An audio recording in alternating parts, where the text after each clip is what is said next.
सरस्वती सावित्री माता की जय। परम पूज्य नीम करोली स्वामी महाराज की जय। चिदंबर नाम घ्यावे पुढे पाऊल टाकावे त्याने कल्याण कल्याण जीवा होई समाधान।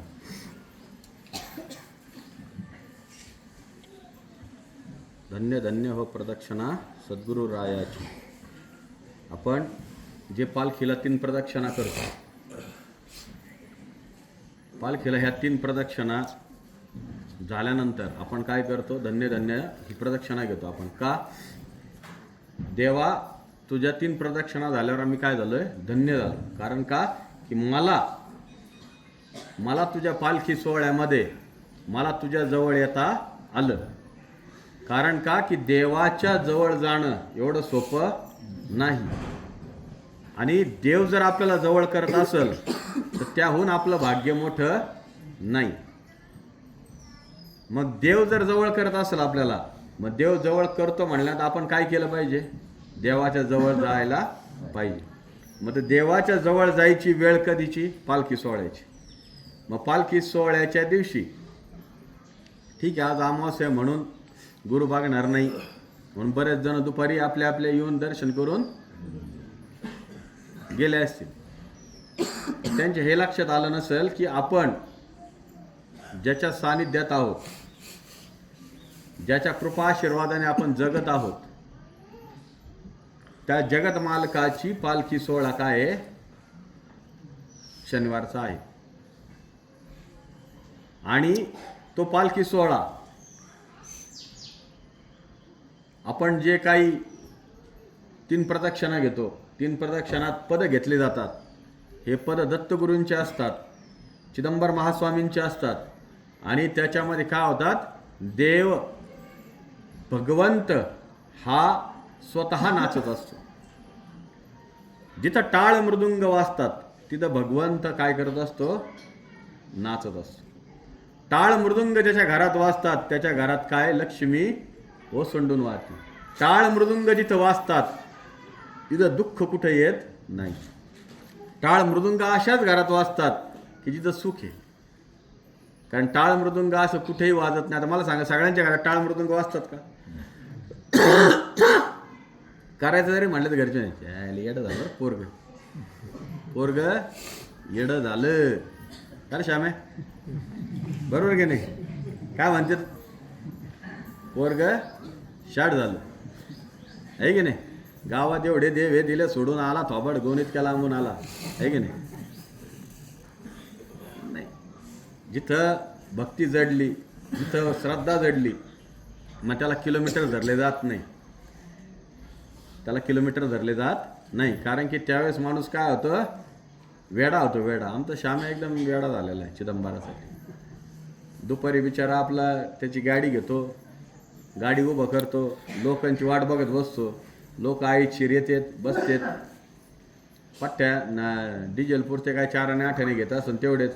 बाकी उरले जरी बाबुळगावकर तुम्हाला सांगतो, त्या पैशातून 2 रुपये उरले ना, तो घरी नेत नाही, तो इथं अन्नदानाला तुमचे पैसे इथे देतो। म्हणजे तुम्ही जे पैसे देताय त्याला ते कुठं वापरले जातात, डिझेलमध्ये काही आणि अन्नदानाला काही।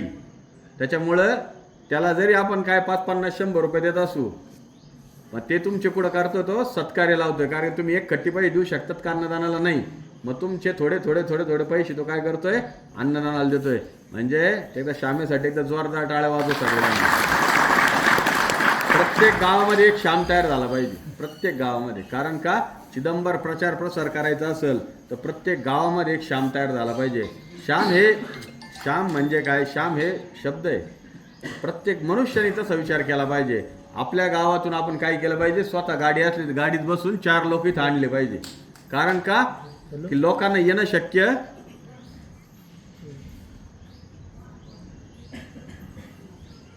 येणं शक्य होत नाही। लोकांना यायची परिस्थिती अवघड असते ना, यायला जायला इतक्या लांब यायचं म्हणल्यानंतर। त्याच्यानंतर एवढ्या डोंगरादऱ्यातून यायचं, रात्री अपरात्री परत घरी जायचं।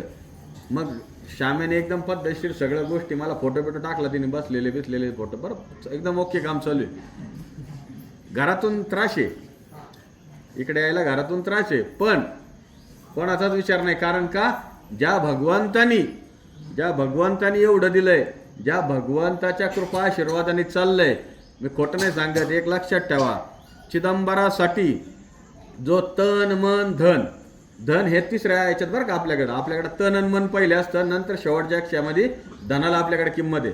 तन मन जो करून चिदंबर करतो त्याला चिदंबर सुख, समाधान, ऐश्वर, कीर्ती आणि लक्ष्मी त्याच्या घरामध्ये ओसंडून वाहती. काय करतात? ओसंडून वाहतात. कारण का? की कुठंच तुम्हाला कमी पडू देतात नाही, तुम्हाला लक्षात सुद्धा येणार नाही की तुम्ही विचार करता चाले हा तर माझ्या डोक्यातच नव्हता विषय, हे कुठून आले, हे कुठून आलं. मग हे कुठून आलं नाही, हे तिथून आलं. कुठून? तू जिथून सेवा करतो ना तिथून आलं. कारण का? सेवा हेच ब्रीद वाक्य घेऊन आयुष्य जागा. सेवे व्यतिरिक्त काही डोक्यात घेऊ नका.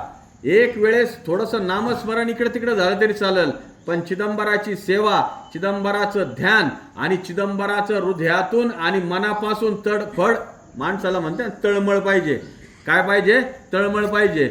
आपण आता मुलं असतील त्यांना क्रिकेट खेळण्याची तडफड असेल, घरामधून बाहेर जायची काहीतरी टायमिंग असतंय, कोणाच तरी फोनवर वाट बघायची पण वेळ असती, मेसेज यायची पण वाट बघतात ना, आहे की नाही? आला टपकिन, अरे मेसेज आला, पटकिन बाहेर पाडणार, टपकिन चालू करणार, ती तडफड असते. का? की तिची वाट बघत असतो, वाट. मग तो चिदंबर पण काय करत असतो? तुमची वाट बघत असतो. काय करत असतो? वाट बघत असतो. तुमची वाट बघतो म्हणजे काय? तुम्हाला असं वाटत असेल ते काय गुरु काही पण बोलते, अहो 100% वाट बघतो. तुम्ही एक काम करा, सलग 11 शनिवारी एकाच टायमिंगला, म्हणजे साधारण 3 ते 4च्या दरम्यान येत आहे तुम्ही 3 ते 4च्या दरम्यान आल्यानंतर दर शनिवारी आल्यानंतर स्वामींच्या पायापासून स्वामींच्या चेहऱ्यापर्यंत नीट निरीक्षण करा. तुम्हाला 3ऱ्या शनिवार नंतर स्वामी वेगळ्याच चेहऱ्याने दिसतात, वेगळ्याच रूपच बदलून टाकतात. कारण का? की त्यांना पण आनंद झालेला असतो की माझा सखा आला. कोण आला? 100% म्हणतात बरं का ते, माझा सखा आला. पण तुम्ही पण काय, सखे किती आहेत? डांबरट लोक आहे. काम झालं का सखा गायब, काम झालं की सखा कुठे गेला? गायब. मग सख्याला सुद्धा कळत नाही की आपला कोणतरी आतमध्ये वाट बघतोय. मग तो जो बिचारा, स्वामी आमचे बिचारे वाट बघतात, मग ते वाट बघत असतील तर तुमचं माझं काम काय? यायला पाहिजे. आम्ही आल्यानंतर काय केलं पाहिजे? सेवा केली पाहिजे. आम्ही आल्यानंतर इथं काय केलं पाहिजे? प्रदक्षिणा मारल्या पाहिजे. आम्ही आल्यानंतर इथं काय केलं पाहिजे? नामस्मरण केलं पाहिजे. आम्ही इथं आल्यानंतर काय केलं पाहिजे? कापूर जाळले पाहिजे. आम्ही इथं आल्यानंतर काय केलं पाहिजे? पंचमुखीला कणकेचे दिवे लावले पाहिजे. आम्ही काय करायला पाहिजे? पंचमुखी मारुतीला गुळ शेंगदाण्याचा नैवेद्य केला पाहिजे. काय बरं, एवढंसं गुळ आणि थोडे शेंगदाणे आणलेत, काय प्रॉब्लेम आपल्याला? काहीच नाही. पण एवढोडसा गुळ आणि एवढोडसं शेंगदाणे जर तुम्ही पंचमुखी मारुतीला दिले तर तो पंचमुखी मारुती तुमच्यावर काय होतोय? कृपादृष्टी प्राप्त करून देतो. कारण का? पंचमुखी मारुती हा तंत्रविद्येचा देव आहे. मागच्या पंचमुखी मारुतीची मी कथा सांगितलेली ऐकली सगळ्यांनी का नाही ऐकली? सांगितली पंचमुखी मारुतीची कथा सांगितली. पंचमुखी कशी तयार झाली सांगितले का मी? सांगितली नाही तर? हा, नाही सांगितली. बरं ठीक आहे, घ्या तुम्हाला पंचमुखी मारुतीची. पंचमुखी मारुतीची कथा घेऊया आपण आज. राम लक्ष्मण यांना राक्षस वृत्ती, म्हणजे कलीच्या राज्यामध्ये राक्षस वृत्ती चालू झालेली. राम लक्ष्मणाला राक्षस काय करतात? बंदी बनवतात आणि कुठे घेऊन जातात? पाताळात घेऊन जातात. कुठे घेऊन जातात? पाताळात घेऊन गेल्यानंतर लक्ष्मण रामाला म्हणतात आता विषय संपला. काय झाला? आता विषय संपला. राम म्हणतात घाबरू नको. काय म्हणतात? घाबरू नको. आपण जर भारतामधून श्रीलंकेत जाऊ शकतो, राम सेतू बांधू शकतो, तर जे सगळं करण्यासाठी कोण आलता? अंजनी लाल. कोण आले होते? अंजनी लाल आपल्याबरोबर आहेत. ते लक्ष्मण म्हणतात आता कुठं अंजनी लाल, आपण कुठं आलोय? पाताळात आलोय. आता काही खरं राहिलेलं नाही. आता काय होणार? आपला काय होणार? काय होणार मामा? काम होणार आहे की नाही? काम फते. का? लक्ष्मण राम म्हणतात घाबरू नको. राम काय म्हणतात? घाबरू नको. इथं बरोबर येणार ते. काय येणार? बरोबर येणार. मग हनुमंतराय आले. पण हनुमंतराय ज्यावेळेस येतात, पण हे सुद्धा काय होती, राक्षस सेना. राक्षस सेना म्हणजे राक्षसाला, रावणाला पण कोणाचं वरदान होतं, महादेवांचं वरदान होतं. एक लक्षात ठेवा, महादेवांचं काय वरदान होतं रावणाला, कधीच मरणार नाही. तरी पण रावण काय झाले, मारले गेले. का, अहंकार. एक लक्षात ठेवा, आयुष्यामध्ये सगळं करायचं, अहंकार ठेवायचा नाही. अहंकारच माणसाला संपून टाकतो. रावणाला कोणी संपवलं नाही, रावणाला त्याच्या अहंकाराने संपवलं. कारण का, की मला कोणीच मारू शकत नाही, मला कोणी मारू शकत नाही. मी देवाला सुद्धा वश केलेलं आहे. काय केलेलं आहे, देवाला कोणीच वश करू शकत नाही. पण एकदा सांगतो, पण देवाला वश करायची जर तुम्ही हे ठेवली, तर देव बरोबर त्यांच्याकडे एक अस्त्र ठेवलेलं असतं शेवटचं, आणि ते अस्त्र बरोबर तुमच्यावर कार्यक्रम करायला करतात. आणि हेच विषय आला. ज्यावेळेस राक्षसाला वाटलं आता काही विषय नाही, रामाला माहिती होतं की हनुमंतराय येणार. लक्ष्मणराय म्हणले नाही येणार, आपला विषय संपला. पण हनुमंतराय आले, पण आतमध्ये जाणं सोपं आहे का? सगळे राक्षस बाहेर उभे, जबरदस्त एकदम, एक शेवटकर एक. आणि ते राक्षस बाहेर उभा, तिने अडवल्यानंतर ते मला हनुमंतराय, मी आतमध्ये जाणार, माझे प्रभू रामचंद्र आतमध्ये जाऊ हे तुझ्या माझं युद्ध होणार म्हणे. इथं युद्ध होणार म्हणल्यानंतर हनुमंतरायांनी त्यांना सांगितलं, तू कोण आहे माहिती का माझा? त्यानं कोण आहे? तू माझा मुलगा आहे. काय म्हणे, तू माझा मुलगा आहे. राक्षस म्हणे माझा मुलगा, तुम्ही माझे वडील? त्यानं हो. त्यानं कसं सांगा बरं म्हणे, ज्यावेळेस राम सेतू बांधताना ज्यावेळेस ते दगड वाहत होते आणि चालत होते त्याच्यावरून, त्यावेळेस हनुमंतरायांचं घामाचा एक कण पाण्यात पडला, आणि तो पाण्यातला कण त्या तोंडात गेला, आणि त्याच्यातून निर्माण झालेला तो मुलगा. मग ते सगळं त्यांना दाखवलं, चित्र दाखवल्यानंतर त्यांना ते पटल्यानंतर पण तो काय म्हणे, आता मी कोण आहे? आता त्यांचा दास आहे. कोणाचा? राक्षसाचा. मी तुम्हाला आतमध्ये सोडू शकत नाही, आणि जर तुम्हाला जायचं असेल ते चल जाऊ दे, आतमध्ये सोडू नको, पण ते त्यांचा कार्यक्रम कसा करायचा ते सांग. त्यांचा कार्यक्रम होऊ शकत नाही. मग काय, त्यांनी तिथं एक दिवा ठेवलेला आहे. काय ठेवलेला आहे? दिवा. त्याला 5 वाती म्हणे. किती? 5 वाती. जो कोणी एका फुंकीमध्ये ते 5 वातीचा जो दिवा आहे तो जो विझवल, तर त्याचा अंत राक्षसाचा 100% होईल. मग त्यावेळेस पंचमुखी मारुतीचे हे 5 मुखांचं तोंडाचा जी निर्मिती झाली त्यावेळेस झाली, आणि त्यांनी त्या 5 मुखातून त्याला फुंकर मारली गेली, आणि ते दिवा विझवला, आणि त्या राक्षसाचा वध झाला, आणि राम लक्ष्मण तिथून सुटले. बोला सियावर रामचंद्र भगवान की, पवनपुत्र हनुमान की. एक लक्षात ठेवा, प्रत्येकाचा राक्षसी वृत्तीचा अंत आहे. त्यामुळे तुमच्या शरीरातली जी राक्षसी वृत्ती आहे तिचं काय करा, इथं आल्यानंतर याच्या खाली सोडून या. इथं अहंकार घेऊन वरती चढू नका. त्यामुळं आम्ही काय सांगतो, पहिल्या पायरीवर डोकं टेकवा. म्हणजे का, इथं डोकं टेकवताना काय सांगायचं, माझ्या शरीरात असलेले जेवढे अहंकार आहेत, माझा स्वतःवर जेवढा कॉन्फिडन्स आहे, तो सगळा मी याच्या खाली सोडला, आणि तुझ्यासाठी वरती आलो.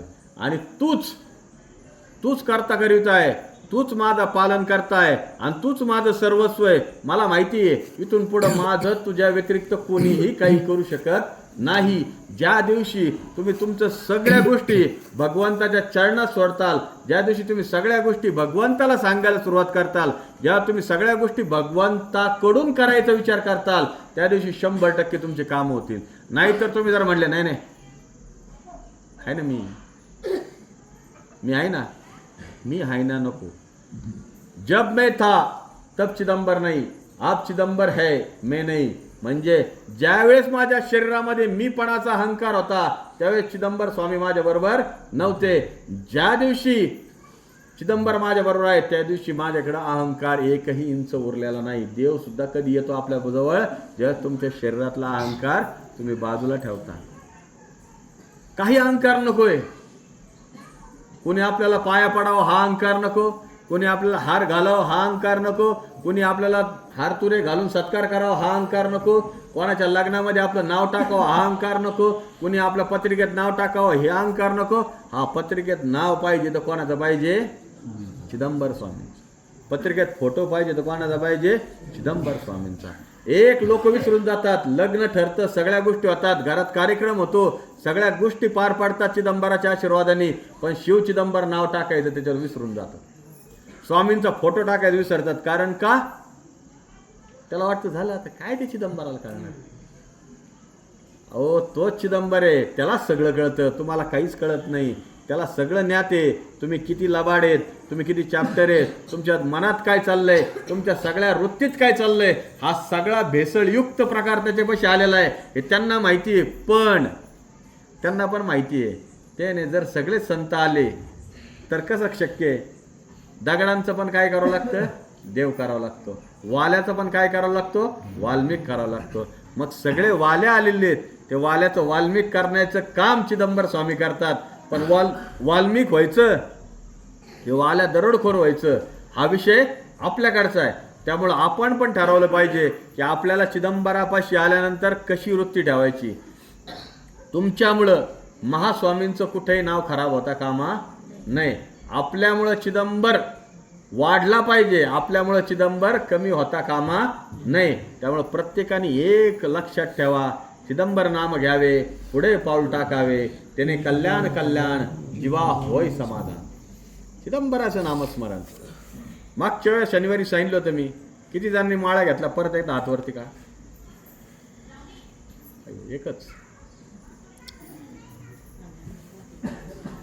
4. काय मला समजत नाही की प्रत्येकाला आता प्रत्येक वेळेस सांगणं माझं शक्य होणार नाही. नवीन लोकांसाठी नाही बरं का, नवीन लोकांना वेळ घ्या. कारण काय, नवीन लोकांना वेळ लागणार आहे, समजायला वेळ लागणार आहे, चिदंबर काय हे कळायला वेळ लागणार आहे. त्यांना आपण तोंडाने म्हणा, लिहून काढा, प्रदक्षिणा मारा, इथपर्यंत ठीक आहे. पण जुने जे लोक आहेत 1 वर्षापूर्वी आलेले आणि जिथं एकदम सगळं देवाच्या कृपा आशीर्वादाने सगळं मिळालेलं आहे, त्या लोकांना परत एकदा सांगतो, हातात माळ जर दिसली नाही तर माझ्याकडे यायचं नाही. हे फायनल झालं. कारण का? एक लक्षात ठेवा, ती एक माळ तुमचा आयुष्याचा उद्धार करून जाणार आहे. आणि तुम्ही इथे येताय तुमचा आयुष्याचा उद्धार करण्यासाठी येताय.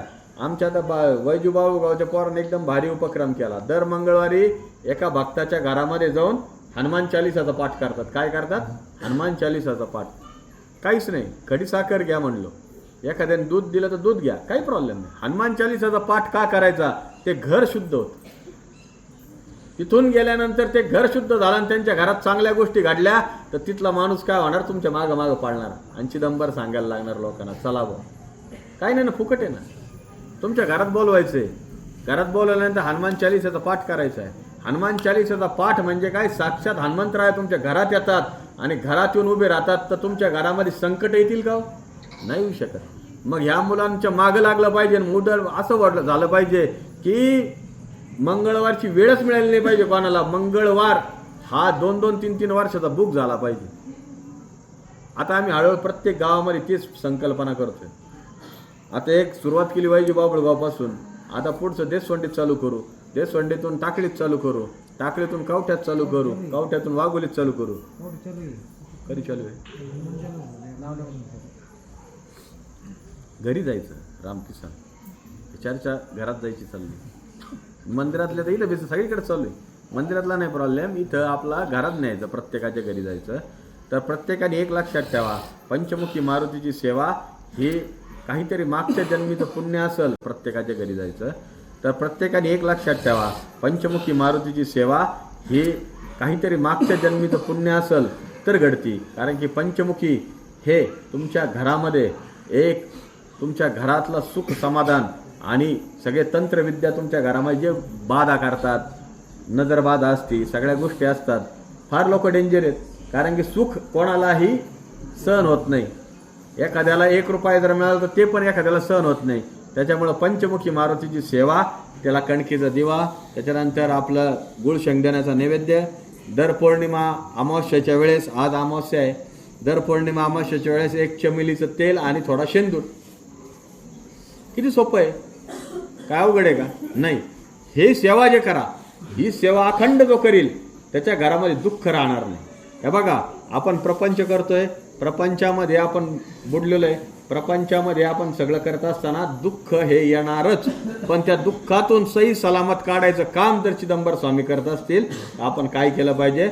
महास्वामींचा जप केला पाहिजे, पंचमुखीची सेवा केली पाहिजे. आता त्याच्यानंतर पुढच्या आठवड्यात, पुढचा शनिवार गेला का त्याच्या पुढच्या शनिवारी देवाची कृपा पण शाकंभरी पौर्णिमा पण कधी आली आहे? 3 तारखेला शनिवारी आलेली. मग त्या शनिवारच्या दिवशी आई साहेब काय करतात? कुंकुवाचा खेळ खेळतात तिथं. आणि कुंकू हे आपल्याकडे सगळ्यात जास्त काय सांगितलेलं आहे? सौभाग्याचं लेण सांगितलेलं आहे. आणि ते सौभाग्याचं लेणं काय करायचं? आपल्याला इथून घेऊन जायचं आहे आपल्याला. मग ते सौभाग्याचं लेण घेऊन जायसाठी आई साहेबांसाठी आणि प्रत्येकाने एक गोष्ट करायची. काय करायची? त्या दिवशी शाकंभरी पौर्णिमा, ती शाकंभरी पौर्णिमेच्या दिवशी प्रत्येकाने तर ओटी भरायची देवीची ओटी भरून आई साहेबांकडून काय करायचं? कृपा प्राप्त करून घ्यायची. पुढच्या शनिवारी मी शाकंभरी पौर्णिमेवर बोलल, पण आता पण सांगायचा उद्देश काय? ह्याच उद्देश आहे. आपल्याकडं 6 कोटी शिवचिदंबर नाम जप यज्ञ सोहळा आपण नेवासा तालुक्यामध्ये श्री क्षेत्र कवठा या ग्रामात आपण काय केलंय? हा यज्ञ सोहळा आपण काय केलाय? 26, 27, 28 फेब्रुवारी आणि 1 मार्च अशा 4 दिवसाचा आपला हा यज्ञ सोहळा आणि कीर्तन सोहळा आपण तिथं आयोजित केलेला आहे. न भूतो न भविष्यती असं ते कार्य आहे. यज्ञ आणि यज्ञात चाललेली आहुती ही सकल चिदंबर परिवार आणि सकल परिवाराच्या आयुष्यामध्ये दुःख राहू नये आणि येणाऱ्या जाणाऱ्यांना संकट सगळे यांच्यावरचे सगळे दूर व्हावे यासाठी तो आपण यज्ञ आपण काय केलाय? तिथं श्री क्षेत्र कवठ्यामध्ये आपण आयोजित केलेला आहे. आणि त्या कवठ्याच्या कार्यक्रमाचा जो खर्च आहे तो खर्च हा मोठ्या स्वरूपात आहे आणि हा मोठ्या स्वरूपातला खर्च आहे. त्यामुळे आपण काय करायचंय? फुल नाही फुलाची पाकळी बंद करा. फुल नाही फुलाची पाकळी आपण काय